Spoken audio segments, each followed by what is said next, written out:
Beermageddon 2017 with Mr. Dave Ingram. Junior.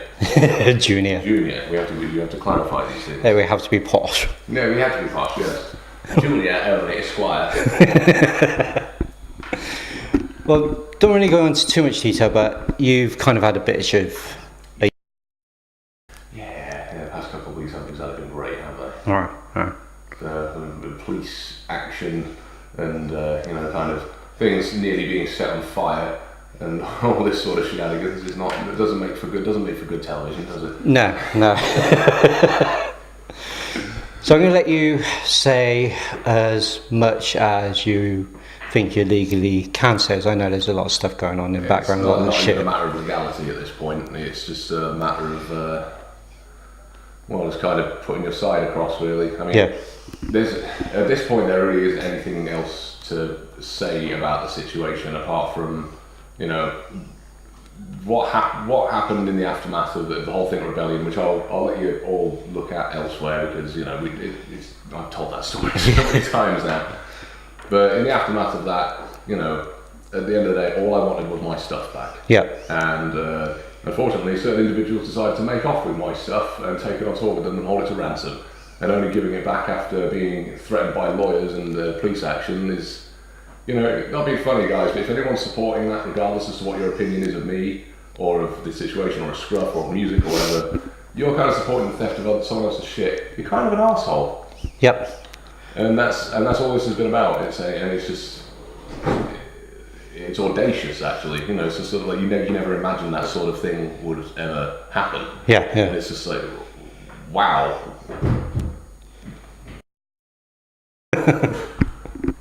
It's Jesus Christ. You couldn't make it up. So, there is, as far as I'm concerned, I've kind of got my stuff back now. It is with someone who I do trust. So I'm going to go and pick that up over the next couple of days. But after that, there will be a full statement for everyone to read at some point next week at time of recording, of course. And after that, I'm going to draw a line underneath it. Yep. It's just because I just want to move on. That's all I wanted to do from day one. And the fact that I've been dragged down into having to kind of so publicly, defend myself against this is sort of like, really? I have to defend it, really? So all will be well eventually. Yeah. And just get it fucking over with. I'm sick of it. It's like I've been so unwell because of the situation. You would be, Yeah. That's it. You're not able to do anything without your equipment, So how are you supposed to move on when it's been taken? It's just been done out of spite and bitterness. This is a sort of last fuck you. Yeah. Something that was your own fault. So, listen, fuck it. Yeah. As Gandhi once said, just fuck it. Draw a line.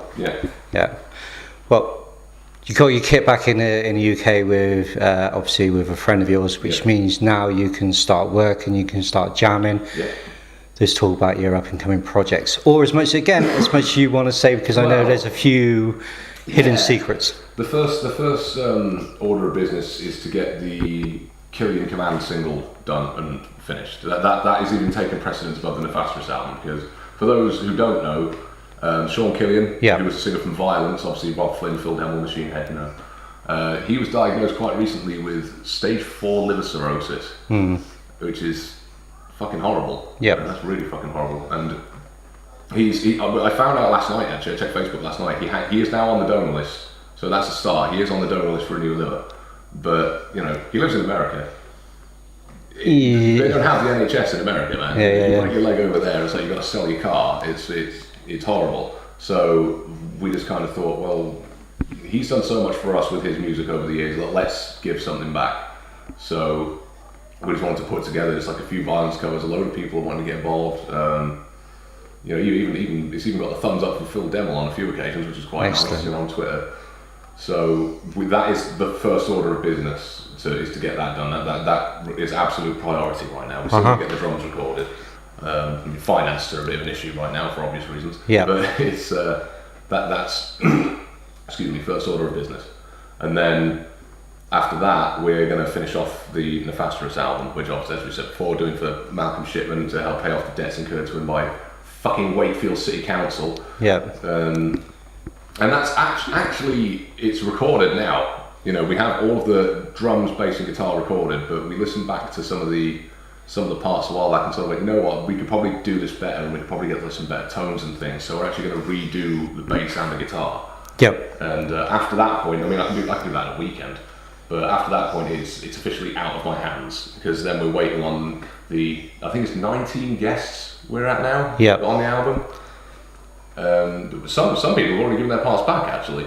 So you know that those are going to be done before the end of the year. Yeah. There are no ifs and no buts. They will be done before the end of the year. So, and then after that, it's well, anyone's guess. Really. So, I mean, it's a bit strange at the moment because I don't have a band at all. Yeah. So I haven't been in this position in like over a decade. It's just kind of a bit, what do I do? What is this? You know, I have been asked to do bass on a friend's album. I'm going to be a bit coy about that because it was a while ago. I don't know if it's still happening, but I was asked if I wanted to play bass for a friend's album. I said sure.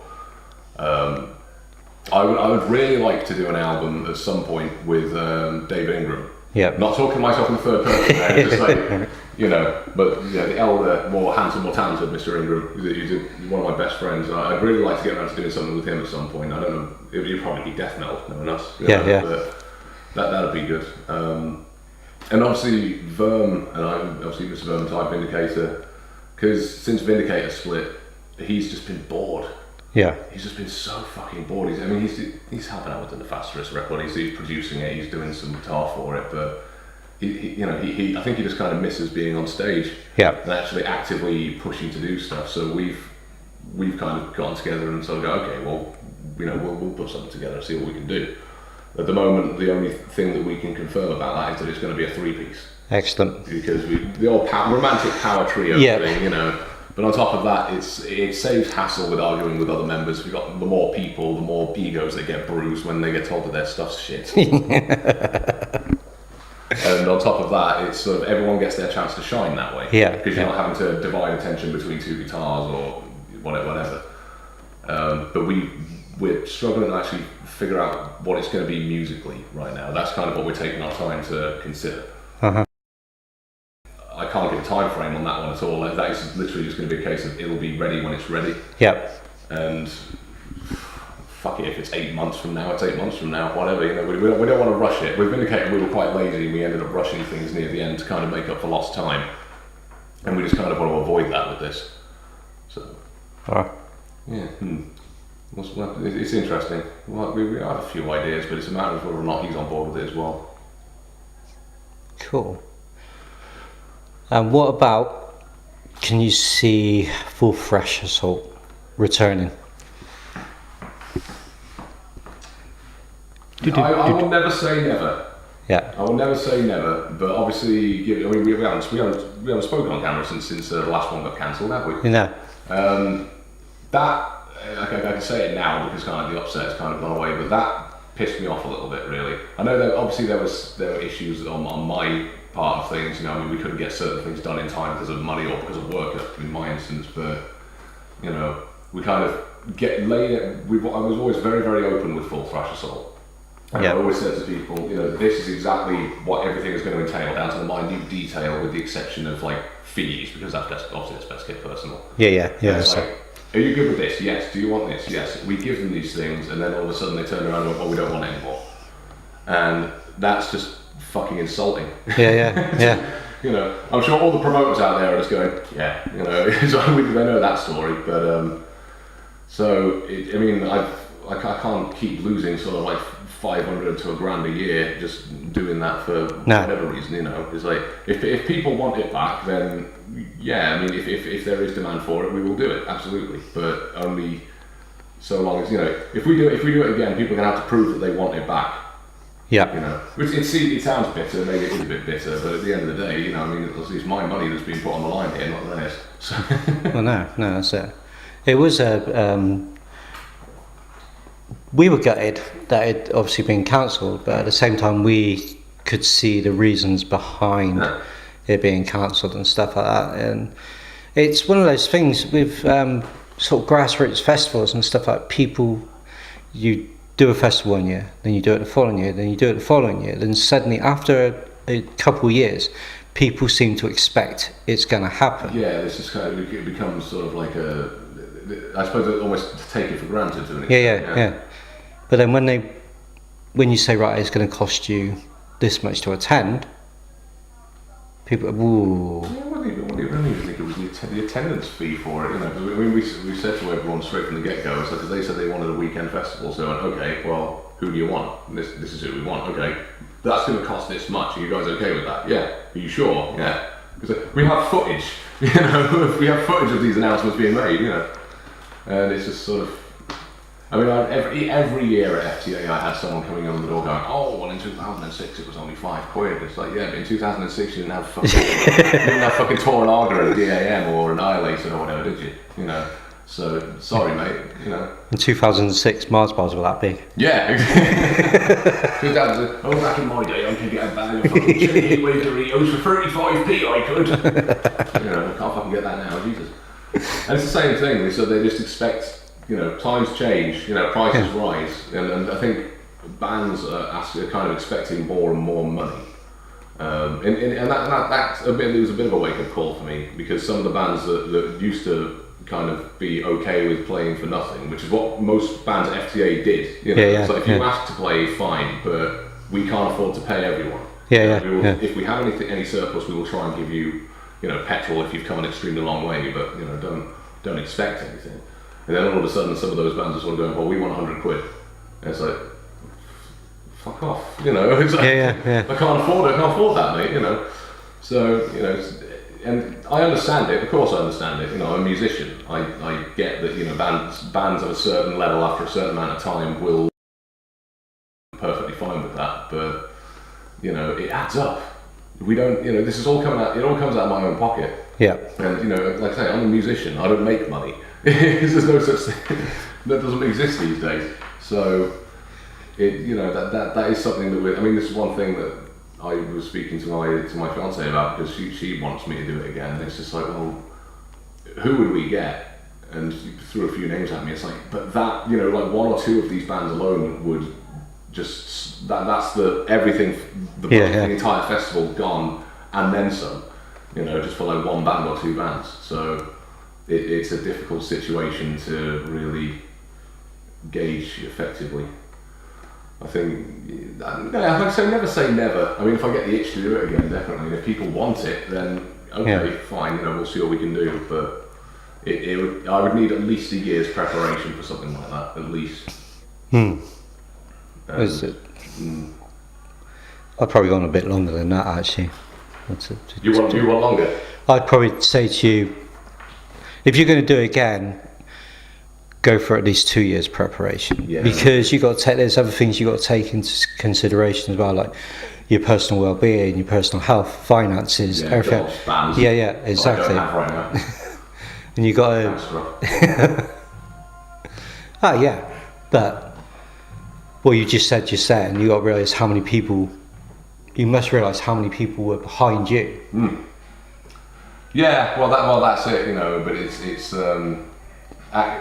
the old saying goes, actions speak louder than words. You know, I know a lot of people support the Full Thrash Line, and don't think for a second that I don't appreciate that. We all do. Like David appreciates it, you know, like Stevie appreciates it. But you know, if people don't turn up to the show doesn't fucking happen. Yeah. That's the bottom line. The amount of times I had people go, "Oh, it'd be great if you got this band." It's like, yeah, sweet. So I got those bands, and none of those people turned up.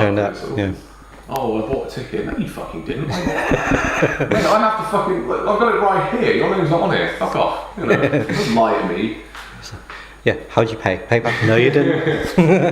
British bank details. So don't forget I have your address. So no, I would like to do it again, because I do miss it. Yeah. And obviously, I mean, it keeps Malcolm in business as well. You know, and Malcolm's my friend, man. You know, I don't want him. I mean, it fucked him. That festival being cancelled completely fucking ruined him, because I mean, the FTA keeps him open for like 2 months after that fucking show. And you know, and I mean, you know, he understood, but it's still just sort of like, fuck, what a blow, you know. So. Yeah, I mean, maybe, you know, I'm not going to... Stop pressuring me! God! Time in my room later, Dad, fuck!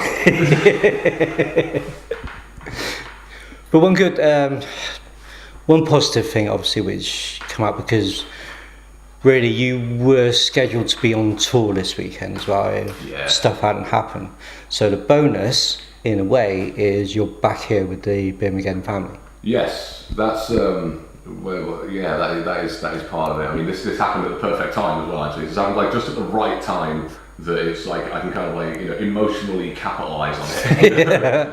It's like what I need right now is to have like good people around me who I know are like not gonna fuck me around but who are gonna take care of me. It's like, oh, Beermageddon's next weekend, fucking sweet, Exactly. And it has been wonderful. I mean, it's been a bit infuriating having to explain things multiple times over to the same people. It's like, just went over this, It's like just give. I'll just write it down. Like, Read it. Like a notepad, like a teleprompter or something. Yeah. But yeah, it's it has been very, very nice that people have been as supportive as they have over the situation because Dougie and myself have lost basically. Yeah. I mean that band was my income, and it's just gone because someone decided to do something stupid, which is ridiculous. And everyone's been sort of saying, listen, we know that this is none of your fault, and we do sincerely appreciate that you've been very honest and open about this. So, if you need any help getting back on, like kind of getting your foot back on the ladder whatsoever, then we will help you. And that's just been really, really heartwarming that everyone has been as understanding and as supportive as they have. Because